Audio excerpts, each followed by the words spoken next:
بسم اللہ الرحمن الرحیم۔ ایک دو سوال کرتے ہیں کہ نبی کریم صلی اللہ علیہ وسلم کا لباس اور کرتا مبارک کیسا ہوتا تھا؟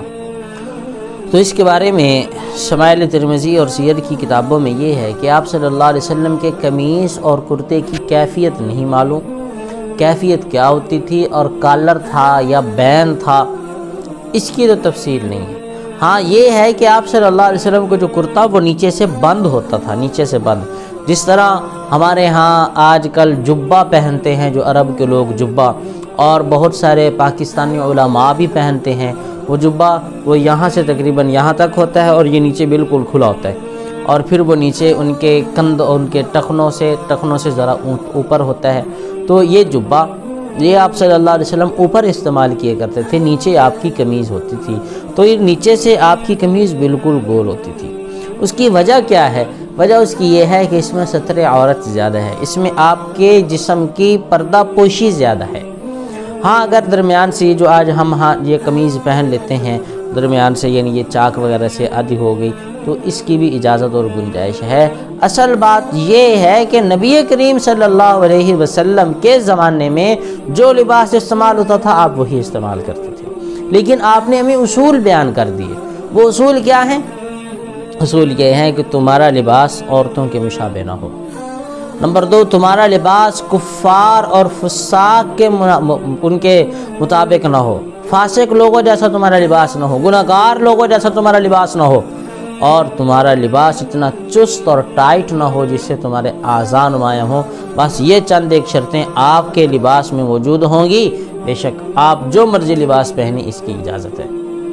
تو آپ صلی اللہ علیہ وسلم کے بعد امت کے مجتہدین، امت کے فقہاء اور اولیاء اللہ نے جو لباس پہنا ہوا ہے وہی لباس اپنائے، اور من تشبہ بقوم فہو منہم، جس نے کسی قوم کی مشابہت اختیار کی قیامت کے دن یہ انہی میں سے ہوگا۔ تو اس لیے خاص لباس کو ہم خاص جماعت یا اسلام کا طریقہ بنائیں تو یہ ٹھیک نہیں ہے۔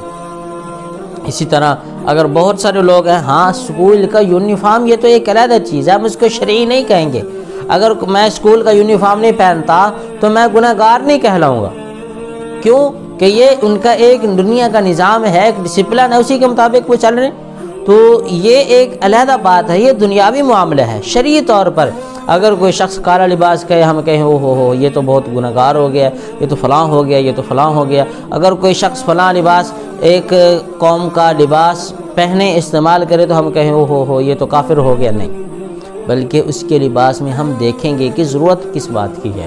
اسی طرح پینٹ پتلون کا مسئلہ بھی سمجھ آ گیا کہ پینٹ پتلون لوگ اس لیے پہنتے ہیں کہ جو فیکٹری میں کام کرتے ہیں اس لیے پہنتے ہیں کہ ہمارے جو علیحدہ کپڑے بکھرے ہوئے ہوتے ہیں وہ مشین میں نہ اٹک جائیں، اور بہت سے ایسے حادثات بھی ہو جاتے ہیں۔ جو قمیض وغیرہ پہنتے ہیں ان کا قمیض یا ان کی چادر وہ مشین کے وہ پٹے چل رہے ہیں اس کے درمیان میں آئی اور وہ بندے کا بھی کچرا ہو گیا، اس لیے وہ پتلون پہن لیتے ہیں، وہ پینٹ پہن لیتے ہیں، تو ان کو تو اجازت ہے۔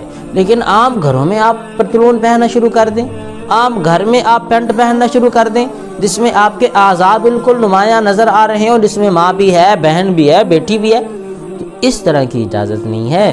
دیکھو پیارے، شریعت نے جہاں تک اجازت دی ہے آپ اسی میں رہیں، اس سے جب آپ کراس کریں گے تو یہ شریعت کی حد کے مخالفت ہے۔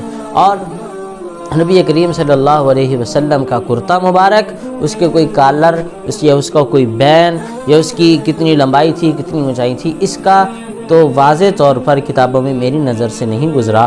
تو آپ صلی اللہ علیہ وسلم جو لباس پہنتے تھے وہ زمانے کے مطابق تھا، اور نبی کریم صلی اللہ علیہ وسلم نے کچھ اصول بیان کر دی، ان اصولوں کے مطابق میں اور آپ لباس پہنیں۔ یقیناً یہ لباس پہننا یہ اللہ جل جلالہ کا حکم ہے، اور قرآن میں اللہ فرماتے ہیں وہ لباس یہ اللہ جل جلالہ کی نعمت ہے۔ یا بنی آدم قد انزلنا علیکم لباسا یواری سوآتکم وریشا۔